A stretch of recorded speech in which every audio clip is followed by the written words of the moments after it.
दोस्तों आज की वीडियो में हम आपको मोहम्मद गौरी की पूरी हिस्ट्री बताने वाले हैं। दोस्तों मोहम्मद गौरी की पैदाइश 1149 में अफ़गानिस्तान के गौर इलाके में हुई थी। वही गौर इलाका जो न सिर्फ अपने दौर में एक मशहूर रियासत था बल्कि साथ ही साथ गजनबी सल्तनत के अंडर में काम किया करता था। वही गजनबी सल्तनत की जिसकी बुनियाद सुल्तान महमूद गजनबी ने रखी थी।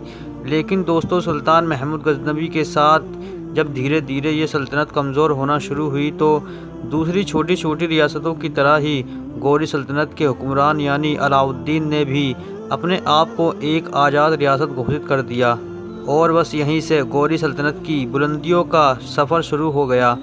अलाउद्दीन की मौत के बाद उसकी ये गौरी नाम की छोटी सी सल्तनत उसके दो भतीजों के हिस्से में आई, जिसमें से एक का नाम गयासुद्दीन तो दूसरे का नाम शहाबुद्दीन था। वही शहाबुद्दीन की जिसे आज पूरी दुनिया सुल्तान शहाबुद्दीन मोहम्मद गौरी के नाम से जानती है। दोस्तों अलाउद्दीन के बाद गौरी सल्तनत का सुल्तान तो भले ही गयासुद्दीन को बनाया गया था, लेकिन सल्तनत की लगभग पूरी ही जिम्मेदारी शहाबुद्दीन के कंधों पर ही थी। सुल्तान गयासुद्दीन ने न सिर्फ शहाबुद्दीन मोहम्मद गौरी को अपना नायब बनाया बल्कि अपनी फ़ौज की कमान भी सौंप दी थी। शायद सुल्तान गयासुद्दीन का ये फ़ैसला उनकी नज़र में उनकी ज़िंदगी का सबसे अच्छा फ़ैसला रहा होगा। दोस्तों जैसे ही मोहम्मद गौरी को फ़ौज की कमान सौंपी गई थी वैसे ही गौरी सल्तनत ने बड़ी ही तेज़ी के साथ बढ़ना शुरू कर दिया। मोहम्मद गौरी इतना ज़्यादा बहादुर और होशियार था कि कोई भी इंसान उनसे लड़ने के लिए उसके सामने आने से पहले 10 बार सोचा करता था। यही वजह थी कि मोहम्मद गौरी ने देखते ही देखते बहुत जल्द ही पेशावर, मुल्तान, लाहौर जैसे इलाकों के साथ साथ सिंध का पूरा इलाका फ़तेह कर लिया था और बहुत जल्द ही छोटी सी गौरी सल्तनत बहुत बड़ी सल्तनत में बदल चुकी थी। लेकिन दोस्तों पाकिस्तान और अफ़गानिस्तान के ज़्यादातर इलाकों पर अपनी सल्तनत को कायम करने के बाद अब मोहम्मद गौरी के सामने सबसे ख़तरनाक चैलेंज था। न सिर्फ सबसे ख़तरनाक बल्कि ये चैलेंज मोहम्मद गौरी की ज़िंदगी का सबसे बड़ा चैलेंज भी था। और ये चैलेंज कोई और नहीं बल्कि भारत के इतिहास के सबसे बहादुर राजाओं में से एक राजा यानी कि पृथ्वीराज चौहान था। वही पृथ्वीराज चौहान की जिसका राज उस दौर में आज के दौर के मध्य प्रदेश, राजस्थान, उत्तर प्रदेश जैसे बड़े इलाकों पर फैला हुआ था। हरियाणा और पंजाब के वो इलाके जो उस वक्त तक मोहम्मद गौरी के कंट्रोल में नहीं आए थे वो भी पृथ्वीराज चौहान के अंडर में आया करते थे। यानी अगर हम ये कहें कि पृथ्वीराज चौहान का राज ही उस दौर में भारत का सबसे बड़ा और सबसे ताकतवर राज था तो शायद गलत नहीं होगा, क्योंकि वरना तो पूरा भारत ही छोटे छोटे टुकड़ों में बटा हुआ था।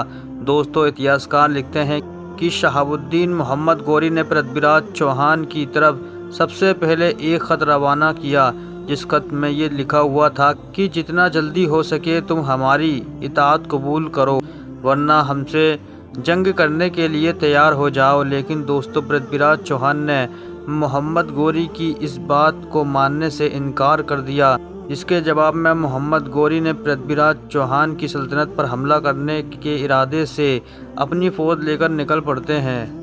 जैसे ही पृथ्वीराज चौहान को इस बात की खबर हुई तो पृथ्वीराज चौहान ने भी फ़ौरन जंग करने की तैयारी शुरू कर दी। पृथ्वीराज चौहान के पास भी एक हद से ज़्यादा बड़ी फ़ौज मौजूद थी। साथ ही साथ पृथ्वीराज चौहान की फ़ौज में 3000 से ज़्यादा हाथी भी मौजूद थे जो जंग करने में माहिर समझे जाते थे। आखिरकार इन दोनों का सामना 1191 में हरियाणा का एक इलाका है जिसे उस दौर में तराइन के नाम से जाना जाता था, उसमें हुआ। तराइन की इस पहली जंग में दोनों फ़ौजें बड़ी बहादुरी के साथ लड़ीं।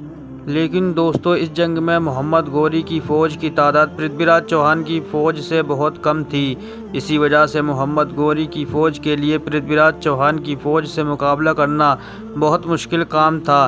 पृथ्वीराज चौहान की फ़ौज ने मोहम्मद गौरी की फ़ौज पर ऐसा ज़बरदस्त हमला किया कि पहली बार में ही मोहम्मद गौरी की फ़ौज तितर-बितर हो गई। मोहम्मद गौरी के जो अपनी फ़ौज के बिल्कुल बीच में लड़ाई कर रहे थे उनको पृथ्वीराज चौहान के भाई ने देख लिया। पृथ्वीराज चौहान के भाई ने मोहम्मद गौरी के करीब जाकर अपनी तलवार के ज़रिए से मोहम्मद गौरी पर एक ऐसा ज़बरदस्त वार किया कि इस बार को मोहम्मद गोरी बर्दाश्त न कर सके और ज़ख्मी होकर अपने घोड़े से गिर पड़े। मोहम्मद गोरी का बस अपने घोड़े से गिरना था तो अफ़गान फ़ौज को ये महसूस हुआ कि हमारे सरदार यानी शहाबुद्दीन की मौत हो गई है, और बस ये महसूस होते ही मोहम्मद गोरी की पूरी फ़ौज ने जंग छोड़कर भागने का फ़ैसला कर दिया। अफ़गान फ़ौज के भागते ही पृथ्वीराज चौहान को भी फतह हासिल हो गई, और वहीं दूसरी तरफ पृथ्वीराज चौहान की फ़ौज भी अपनी जीत का जश्न मनाते हुए ये समझकर वापस हो गई कि शायद मोहम्मद गोरी मर चुका है।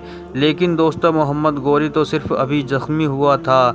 कुछ देर के बाद ही कुछ अफ़गान फ़ौजी अपने सरदार को ढूंढते हुए मैदान जंग में वापस आए। जैसे ही मोहम्मद गोरी ने अपने सिपाहियों को देखा तो उन्हें फ़ौरन अपने पास बुला लिया। सारे सिपाही अपने ज़ख्मी सरदार को अपने साथ लेकर अफ़गानिस्तान वापस चले गए, जहां पर जाकर मोहम्मद गोरी का बड़ी अच्छी तरह से इलाज किया गया।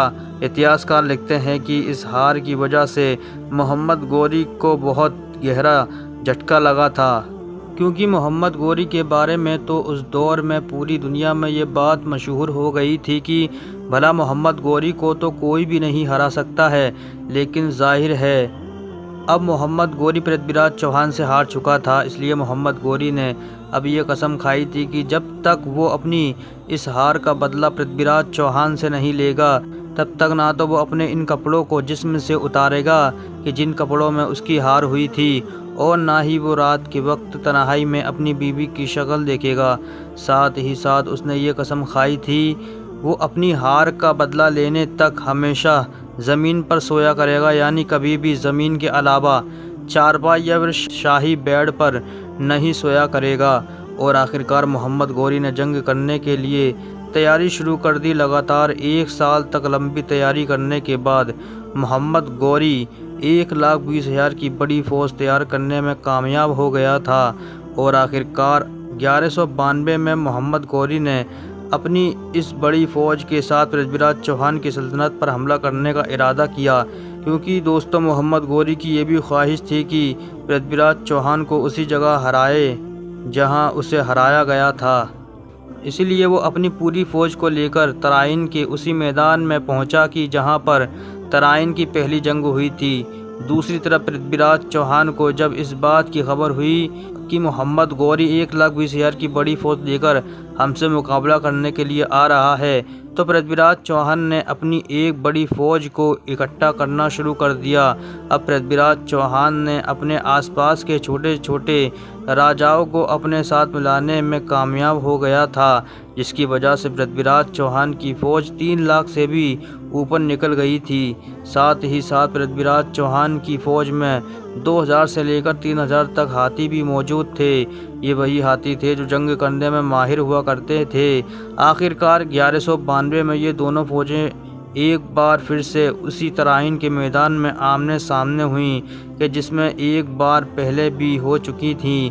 दोस्तों, पहली जंग में राजपूतों ने मोहम्मद गोरी की फ़ौज को बड़ी ज़बरदस्त तरीके से हराया था, इसलिए इस जंग में भी पृथ्वीराज चौहान की फ़ौज के हौसले हद से ज़्यादा बुलंद थे, और उन्हें इस बात पर यकीन था कि हम हर हाल में जीत जाएंगे। जंग से सिर्फ 1 दिन पहले पृथ्वीराज चौहान ने मोहम्मद गोरी की तरफ एक ख़त रवाना किया, जिस ख़त में ये लिखा हुआ था कि ए शहाबुद्दीन, तुम्हें अगर अपनी जान प्यारी नहीं है तो कम से कम अपने गरीब सिपाहियों पर रहम करो।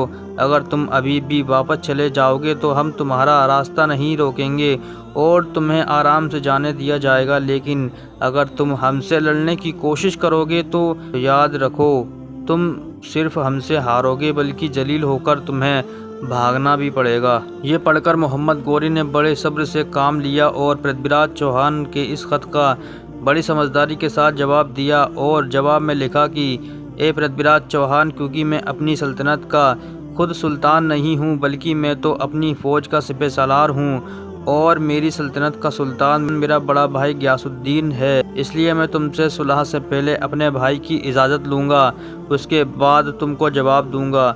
जैसे ही ये ख़त पृथ्वीराज चौहान के पास पहुंचा तो राजपूत फौज को मोहम्मद गौरी की ये नरमी देखकर ऐसा महसूस हुआ कि मानो अब जंग टल जाएगी, और इसलिए पूरी राजपूत फौज रात में जंग करने की तैयारी के बजाय अपने जश्न में बिजी रही।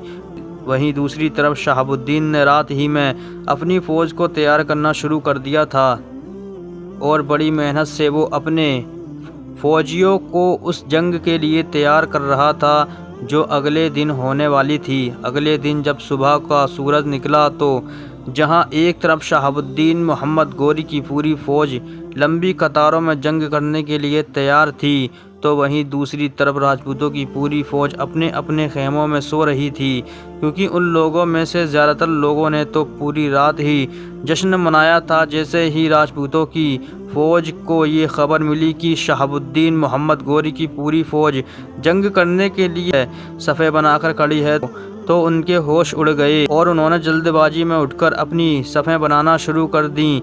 जंग के शुरू में जो तेज़ी और चुस्ती अफ़गान सिपाहियों में नज़र आ रही थी, वो राजपूत सिपाहियों में दूर दूर तक नहीं आ रही थी। लेकिन उसके बावजूद भी दिन के आखिरी वक्त तक अफ़गान फ़ौजी राजपूतों को शिकस्त नहीं दे सके। लेकिन फिर दिन के बिल्कुल आखिरी वक्त में जब दोनों फ़ौजें आपस में लड़ते लड़ते थक कर चूर हो गई थीं, तो मोहम्मद गौरी ने अपनी उस 12,000 की फ़ौज को हमला करने का ऑर्डर दिया कि जिसे मोहम्मद गौरी ने बचा कर रखा था, ताकि जब दोनों फ़ौजें आपस में लड़ते लड़ते थक जाएं तो एकदम से ये ताज़ा दम 12,000 फ़ौजी उन थके हुए राजपूतों पर हमला कर दें। और यकीनन मोहम्मद गौरी का ये प्लान कामयाब हो गया। जैसे ही उन 12,000 ताज़ा दम फौजियों ने राजपूत के लाखों की फ़ौज पर हमला किया, तो वो इसको बर्दाश्त न कर सके और ज़रा सी देर में ही लाखों की फ़ौज तितर बितर हो गई और कुछ देर के अंदर ही वो इन 12,000 फौजियों से न लड़ पाने की वजह से भागने पर मजबूर हो गए। पृथ्वीराज चौहान, जो खुद एक हाथी पर सवार होकर लड़ रहा था, उसने जब अपनी फ़ौज को भागते हुए देखा तो वो भी अपने हाथी से उतर गया। लेकिन हाथी से उतरते ही उसको फ़ौरन ही गिरफ्तार कर लिया गया और फिर कैद में ही पृथ्वीराज चौहान को कत्ल भी कर दिया गया था।